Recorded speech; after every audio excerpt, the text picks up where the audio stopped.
Voice of America Washington کی Urdu service سے face بک live کے اس بلیٹن کے ساتھ میں ہوں فائزہ بخاری. ہمارے پروڈیوسر ہیں سید اصفر امام اور ایڈیٹر ہیں بہجت جیلانی. خالد حمید 3 ہفتے کی تعطیل پر ہیں. آج پیر ہے، اگست کی 8 تاریخ. یہاں واشنگٹن میں دن کے 10 بج رہے ہیں جبکہ پاکستان میں شام کے 7 بجے ہیں. کچھ اہم خبروں پر نظر ڈالتے ہیں. شمالی وزیرستان سے ملحقہ افغانستان کے سرحدی صوبے خوست میں کل عدم شدت پسند تنظیم تحریک طالبان پاکستان کے سرکردہ کمانڈر عبدالولی محمد المعروف عمر خالد خراسانی 2 اہم ساتھیوں سمیت اور اپنے داماد سمیت بم دھماکے میں ہلاک ہو گئے ہیں. بتایا جاتا ہے کہ عمر خراسانی کمانڈر مولوی حسن اور مفتی دولت کے ساتھ خوست سے ملحقہ پکتیکا کے علاقے بیرمل جا رہے تھے کہ ان کی گاڑی کو بم سے نشانہ بنایا گیا. سرحد پار افغانستان سے ملنے والی اطلاعات کے مطابق عمر خالد خراسانی کی گاڑی کو مبینہ طور پر ڈرون حملے کی مدد سے نشانہ بنایا گیا. کل عدم تنظیم تحریک طالبان پاکستان کے ذرائع نے عمر خالد خراسانی کے ساتھیوں سمیت ہلاکت کی تصدیق کی ہے، تاہم اس بارے میں ابھی تک کوئی باضابطہ بیان جاری نہیں کیا ہے. ادھر شمالی وزیرستان کے قصبے میر علی کے قریب سیکیورٹی فورسز کے ایک قافلے پر رکشہ سوار بمبار نے خودکش حملہ کر کے 3 سیکیورٹی اہلکاروں سمیت 4 افراد کو ہلاک اور 3 کو زخمی کر دیا ہے. ایک روز قبل اس علاقے میں سیکیورٹی فورسز نے ایک کارروائی میں 2 عسکریت پسندوں کو ہلاک اور متعدد کو زخمی کرنے کا دعویٰ بھی کیا تھا. پاکستان میں وفاقی تحقیقاتی ادارے FIA نے پاکستان فوج کے ہیلی کاپٹر حادثے کے بعد تضحیک آمیز مہم چلانے پر مبینہ طور پر پاکستان تحریک انصاف سے منسلک اکاؤنٹس کی تحقیقات کے لیے مشترکہ تحقیقاتی ٹیم تشکیل دے دی ہے. گزشتہ روز اس ٹیم میں صرف FIA کے اہلکار شامل تھے، لیکن اب اس میں ISI اور انٹیلیجنس بیورو کے افسران کو بھی شامل کر دیا گیا ہے.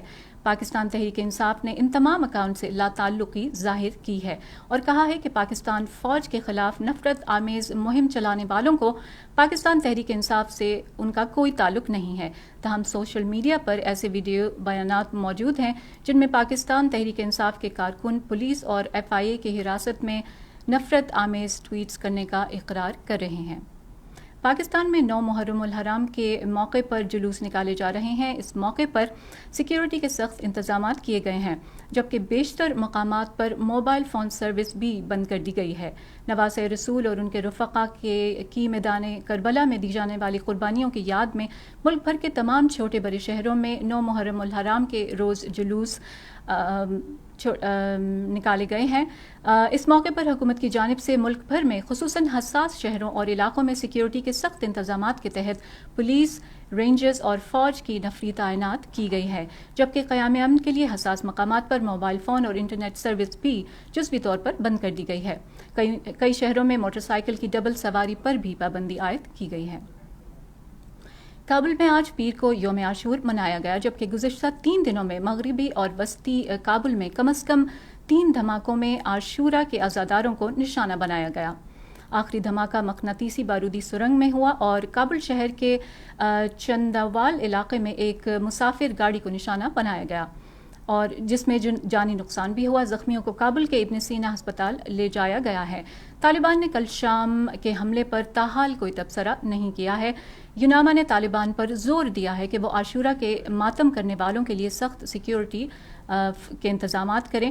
کابل میں حالیہ دنوں میں اسلامک اسٹیٹ کی جانب سے دھماکوں کا دعویٰ کیا گیا جن میں 120 سے زائد افراد ہلاک اور زخمی ہوئے. اسی دوران کابل شہر کے کئی علاقوں میں پیر کے روز ٹیلی کمیونیکیشن سروسز بھی معطل کر دی گئی ہیں جس کی وجہ سے موبائل فون کام نہ کرنے کی وجہ سے عوام میں غم و غصہ پایا جاتا ہے. طالبان نے تاحال کابل کے کچھ حصوں میں موبائل فون سروس کی معطلی پر کوئی تبصرہ نہیں کیا ہے. طالبان کے قائم مقام وزیر داخلہ سراج الدین حقانی نے ایمن الظواہری کے گھر پر امریکی ڈرون حملے کے بعد افغانستان کے جنوبی صوبوں کا دورہ کیا ہے اور ان کا کہنا ہے کہ عالمی برادری کے ان مطالبات کو قبول نہیں کریں گے کہ جو اسلامی اقدار کے خلاف ہیں. وہ اتوار کو صوبہ ہلمند کے ضلع سنگین میں ایک اجتماع سے گفتگو کر رہے تھے. ایمن الظواہری کے گھر پر امریکی ڈرون حملے کے بعد حقانی کابل سے روانہ ہو گئے تھے. طالبان کے نائب وزیر تعلیم سید احمد شاہد خیل کا یہ کہنا ہے کہ مناسب نصاب نہ ہونے کی وجہ سے سیکنڈری تعلیم نہیں دی جا رہی ہے۔ نائب وزیر نے میڈیا کو بتایا کہ اخلاقیات، عقیدہ، بچوں کی پرورش اور شادی سے متعلق سائنسی موضوعات کو طالبات کی تعلیمی نصاب میں شامل کیا جائے گا۔ انہوں نے کہا کہ طالبان بالآخر لڑکیوں کے اسکول کھولیں گے جب ان تمام مسائل کو حل کر لیا جائے گا، لیکن انہوں نے مزید یہ بھی کہا کہ طالبان بین الاقوامی دباؤ میں لڑکیوں کے اسکول نہیں کھولیں گے۔ بنگلہ دیش نے چین کے وزیر خارجہ وانگ یی کے دورے کے دوران روہنگیا پناہ گزینوں کو میانمار واپس بھیجنے کے لیے چین سے تعاون طلب کیا ہے۔ وانگ یی نے جنوبی ایشیائی ملک میں بہتر تجارتی تعلقات، سرمایہ کاری اور بنیادی ڈھانچے کی ترقی کے لیے تعاون کا وعدہ کیا۔ چین نے میانمار میں اپنے اثر و رسوخ کو استعمال کرتے ہوئے 2017 کے ایک معاہدے میں ثالثی کی تھی تاکہ میانمار میں ظلم و ستم کے نتیجے میں بھاگ نکلنے والے روہنگیا مسلمان پناہ گزینوں کو وطن واپس لایا جا سکے۔ ان تارکین وطن کو واپس بھیجنے کی کوششوں کے باوجود ان افراد نے میانمار میں خطرے کے خوف کی وجہ سے واپس جانے سے انکار کر دیا۔ بنگلہ دیش کے چین کے ساتھ مضبوط تعلقات ہیں جو ایک بڑا تجارتی شراکت دار ہے، لیکن بیجنگ کے ساتھ قریبی تعلقات برقرار رکھنا بنگلہ دیش کے لیے چیلنج ہے کیونکہ وہ بھارت اور امریکہ کے ساتھ سفارتی اور تجارتی تعلقات میں بھی توازن رکھتا ہے۔ اقوام متحدہ کے سیکرٹری جنرل انطونیو گوتیرس نے بین الاقوامی معائنہ کاروں سے مطالبہ کیا ہے کہ وہ زیپوریژیا جوہری پلانٹ تک رسائی فراہم کریں، جبکہ یوکرین اور روس کی جانب سے تنصیب پر حالیہ گولہ باری کے الزامات لگائے جا رہے ہیں۔ گوتیرس نے جاپان میں ایک نیوز کانفرنس میں کہا کہ جوہری پلانٹ پر کوئی بھی حملہ خودکشی کے مترادف ہے۔ یوکرین نے اتوار کو ایک بار پھر روس پر یورپ کے سب سے بڑے نیوکلیئر پلانٹ پر بمباری کا الزام لگایا اور کہا کہ ماسکو جوہری دہشت گردی میں ملوث ہے۔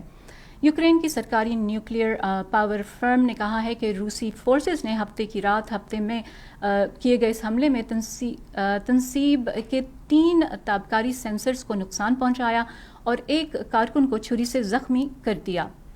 یوکرین کے صدر ولادیمیر زیلنسکی نے ٹویٹر پر لکھا ہے کہ روسی جوہری دہشت گردی کے لیے بین الاقوامی برادری کی طرف سے سخت رد عمل کی ضرورت ہے۔ زیلنسکی نے ہفتے کے روز اپنے یومیہ خطاب میں زیپوریژیا پر روسی گولہ باری سے متعلق ایمنسٹی انٹرنیشنل کی خاموشی کی بھی مذمت کی ہے۔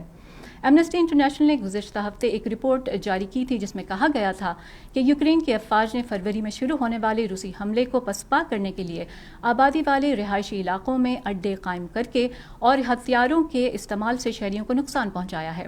ایمنسٹی انٹرنیشنل یوکرین کی سربراہ نے بھی عالمی ادارے کی رپورٹ کا معاملہ اٹھایا اور احتجاجاً اپنے عہدے سے استعفیٰ دے دیا۔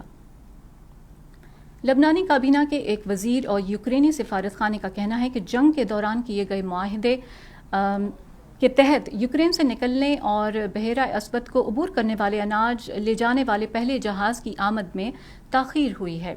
تاخیر کی وجہ فوری طور پر واضح نہیں ہو سکی تھی۔ مرین ٹریفک جہازوں کی آمد و رفت اور سمندر میں بحری جہازوں کی نگرانی کرتی ہے۔ اس مرین ٹریفک نے ترکی کے قریب بحیرہ روم میں لنگر انداز ہونے والے سیئرا لیون کے پرچم بردار جہاز رزونی کو دکھایا ہے۔ لبنان کے وزیر ٹرانسپورٹ نے ٹویٹ کیا ہے کہ جہاز نے اس وقت اپنی حیثیت کو آرڈر میں تبدیل کر لیا ہے، یعنی جہاز اب منتظر ہے کہ مکئی خریدنے والے صارف اس تک پہنچیں۔ امریکی وزیر خارجہ اینٹنی بلنکن 3 ملکوں کے دورے پر اتوار کے روز جنوبی افریقہ پہنچے ہیں۔ بلنکن کے دورہ افریقہ کو روس اور مغربی طاقتوں کے درمیان یوکرین کی جنگ پر افریقی ممالک کی حمایت کے لیے مقابلے کے ایک حصے کے طور پر دیکھا جا رہا ہے۔ جنوبی افریقہ ان بہت سے افریقی ممالک میں سے ایک ہے جنہوں نے جنگ کے بارے میں غیر جانبدارانہ موقف برقرار رکھا ہے اور روس پر کھلے عام تنقید نہیں کی ہے۔ بلنکن نے اتوار کے روز سویٹو ٹاؤن شپ میں ایک طالب علم کی قبر پر پھول چڑھائے جو 1974 میں نسلی بنیادوں پر ہونے والے مظالم اور علیحدگی پسندی کے خلاف کیے جانے والے احتجاج میں ہلاک ہو گئے تھے۔ اینٹنی بلنکن نے کہا کہ پختہ نظر ہونے کے ناطے ہمیں بھی یہ پتہ ہونا چاہیے کہ ہم کیا کر رہے ہیں اور کیا کرنے والے ہیں۔ یہ مت بھولیں کہ نوجوانوں نے در حقیقت آج کی اس بہتر زندگی کے لیے آواز اٹھائی۔ غزہ میں اسرائیل اور اسلامی جہاد کے عسکریت پسندوں کے درمیان مصر کی ثالثی میں ایک نازک جنگ بندی پیر کے ابتدائی اوقات تک جاری ہے۔ جس سے یہ امید پیدا ہوئی ہے کہ حالیہ شدید تنازع ختم ہو گیا ہے۔ اس تنازع میں 15 بچوں سمیت کم از کم 44 فلسطینی ہلاک ہو چکے ہیں۔ جنگ بندی کا باضابطہ طور پر آغاز اتوار کی رات ہوا اور اس کا مقصد غزہ میں بدترین لڑائی کو روکنا ہے۔ اس فلسطینی ساحلی علاقے میں گزشتہ سال 11 روزہ جنگ نے تباہی مچائی تھی۔ اگرچہ جنگ بندی سے پہلے جنوبی اسرائیل میں سائرن بجنے کے ساتھ ہی حملوں اور راکٹ حملوں کا سلسلہ شروع ہوا، لیکن 4 گھنٹے کے بعد کسی بھی فریق نے معاہدے کی کسی بڑی خلاف ورزی کی اطلاع نہیں دی۔ دونوں فریقوں نے جنگ بندی پر اتفاق کیا ہے، لیکن ایک دوسرے کو خبردار بھی کیا ہے کہ کسی بھی تشدد کا طاقت سے جواب دیا جائے گا۔ امریکی صدر جو بائیڈن نے جنگ بندی کا خیر مقدم کرتے ہوئے مصری صدر کا شکریہ ادا کیا کہ ثالثی کرنے میں ان کے ملک نے اپنا کردار ادا کیا ہے۔ بائیڈن نے شہریوں کی ہلاکتوں کی تحقیقات کا بھی مطالبہ کیا، جسے انہوں نے المیہ قرار دیا۔ اقوام متحدہ کے مشرق وسطیٰ کے امن مندوب نے ایک بیان میں کہا ہے کہ صورتحال اب بھی بہت نازک ہے اور وہ تمام فریقین سے جنگ بندی کی پابندی کرنے کی اپیل کرتے ہیں۔ 2015 کے ایران جوہری معاہدے کو بحال کرنے کے لیے نئے سرے سے شروع ہونے والے مذاکرات میں حصہ لینے والے کلیدی مذاکرات کاروں کا کہنا ہے کہ وہ معاہدے کے امکان کے بارے میں پر امید ہیں۔ روسی سفیر نے اتوار کو کہا کہ وہ تکمیل کے بہت قریب ہیں۔ یورپی یونین کے اعلیٰ مذاکرات کار نے بھی کہا کہ وہ مذاکرات کے اب تک ہونے والی پیش رفت کے بارے میں انتہائی پر امید ہیں۔ ایران، امریکہ اور یورپی یونین کے مذاکرات کاروں نے تہران کے ٹوٹے ہوئے جوہری معاہدے پر بالواسطہ بات چیت 1 ماہ تک تعطل کے بعد جمعرات کو دوبارہ شروع کی ہے۔ ایران نے 2015 میں امریکہ، فرانس، جرمنی، برطانیہ، روس اور چین کے ساتھ جوہری معاہدہ کیا تھا، تاہم امریکہ کے سابق صدر ڈونلڈ ٹرمپ نے 2018 میں یک طرفہ طور پر امریکہ کو اس معاہدے سے الگ کر لیا تھا۔ جاپان اس مہینے اپنے 2 شہروں ہیروشیما اور ناگاساکی کے ایٹمی دھماکوں کی برسی منا رہا ہے، جس میں 2 لاکھ سے زیادہ لوگ مارے گئے اور نتیجتاً دوسری جنگ عظیم کا خاتمہ ہوا۔ جاپان کے وزیر اعظم نے عالمی امن کے لیے کام کرنے کا عہد کیا، تاہم حکومت نے چین کے خطرے کے پیش نظر دفاعی اخراجات میں زبردست اضافے کے منصوبوں کا اعلان بھی کیا، جس سے 1945 میں شکست کے بعد جاپان کی مسلح افواج کی تشکیل نہ کرنے کی دہائیوں سے جاری روایت بھی ٹوٹ گئی ہے۔ یورپ بھر میں اس وقت لاکھوں افراد ریکارڈ توڑ گرمی کا سامنا کر رہے ہیں، جبکہ دوسری جانب افریقہ میں اسکیئنگ کی جا رہی ہے۔ یہ موسمیاتی تبدیلی کی کوئی علامت نہیں ہے، بلکہ لیسوتھو نامی اس علاقے کا چونکا دینے والا غیر معمولی پن ہے۔ لیسوتھو ایک چھوٹی پہاڑی ریاست ہے جس کے ارد گرد جنوبی افریقہ ہے۔ یہ زمین پر واحد ملک ہے جہاں علاقے سطح سمندر سے 1000 میٹر سے زیادہ بلند ہیں۔ یہی وجہ ہے کہ لیسوتھو میں برف گرتی ہے اور اس نے افریقہ میں یہ واحد ایک آپریٹنگ اسکی ریزورٹ جو ہے اس کی تشکیل کی ہے۔ کچھ ذکر کرتے ہیں کھیل کا اب۔ کامن ویلتھ گیمز میں پاکستان کے ارشد ندیم نے جیولن تھرو کے مقابلے میں گولڈ میڈل جیت لیا ہے، جس کے بعد ایونٹ میں پاکستان کے گولڈ میڈلز کی تعداد 2 ہو گئی ہے۔ ارشد ندیم سب سے طویل تھرو پھینکنے والے جنوبی ایشیا کے پہلے اور ایشیا کے دوسرے ایتھلیٹ بن گئے ہیں۔ ان کی کامیابی پر پاکستان کی حکومتی شخصیات اور کھیلوں سے وابستہ سٹارز مبارکباد دے رہے ہیں۔ لندن کے شہر برمنگھم میں اتوار کو جیولن تھرو کے فائنل میں پاکستانی ایتھلیٹ ارشد ندیم بھرپور ایکشن میں نظر آئے۔